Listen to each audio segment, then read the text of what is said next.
इस वक्त मैं तेल अवीव के उत्तरी हिस्से में हूं, जहां पर हुए हमले के बाद भारी नुकसान हुआ है। आप देख सकते हैं ये जो इलाका है ये उत्तरी तेल अवीव का इलाका है। यहां पर बिल्डिंग्स को क्षति पहुंची है। यहां पर देखिए किस तरह से ये कांच बिखरा हुआ पड़ा हुआ है। कांच बिखरा है। एटीएम की बिल्डिंग, एटीएम की मशीन्स को यहाँ पर क्षति पहुंची है। ये जो बैंक की इमारत थी इस पर एक मिसाइल सैल्वो आके लगा और तमाम ऐसी मिसाइल्स, लगभग 27 मिसाइल्स की यहाँ पर आने की खबर है, जिनमें से पहले 25 और फिर बाद में दोबारा से कुछ और मिसाइल्स आई। आप देखिए यहाँ पर रिस्टोरेशन का काम चल रहा है।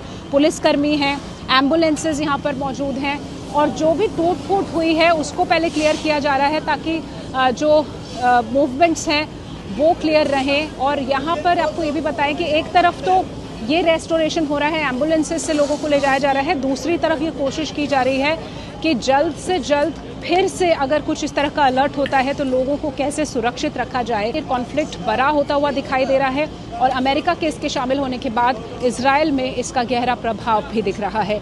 देखिए, जिस वक्त हम बात कर रहे हैं तो ईरान अपने जो सभी ऑप्शंस हैं उनके ऊपर इस वक्त बहुत बड़ी मंत्रणा कर रहा होगा।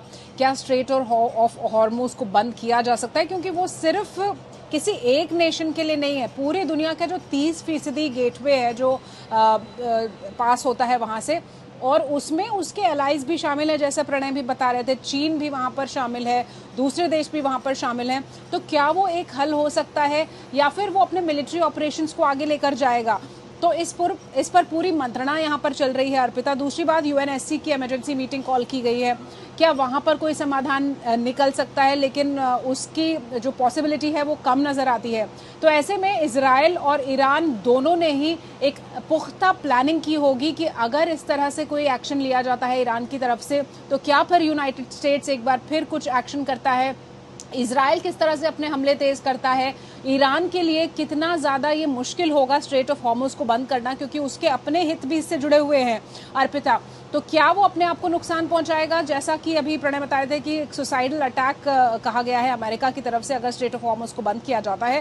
तो बहुत सारे ऑप्शंस होते हैं और कई बार ये सिर्फ एक पॉस्चरिंग भी हो सकती है। हो सकता है अर्पिता कि कुछ और हो, लेकिन यहाँ पर ये दिखाने की कोशिश हो, एक प्रेशर टैक्टिक्स की तरह इसको यूज़ किया जा रहा हो। तो देखने वाली बात है। और बहुत ही अहम मैं यहाँ पर इसलिए कहूँगी, मैं इस वक्त इजराइल के तेल अवीव में हूँ, जिसने सुबह बहुत सारे हमले देखे। 27 मिसाइलें एक बार आई और पूरे अगर कुल मिला के एरियाज को देखें तो 40 अलग अलग हमले यहाँ पर हुए 10 शहरों में। तो आज की जो रात है वो बेहद अहम है, क्योंकि ये जो अटैक्स होते हैं ज़्यादातर ये देखा गया है अर्पिता कि रात के वक्त होते हैं। तो जो अब से कुछ और घंटे का वक्त है ये निर्णायक हो सकता है।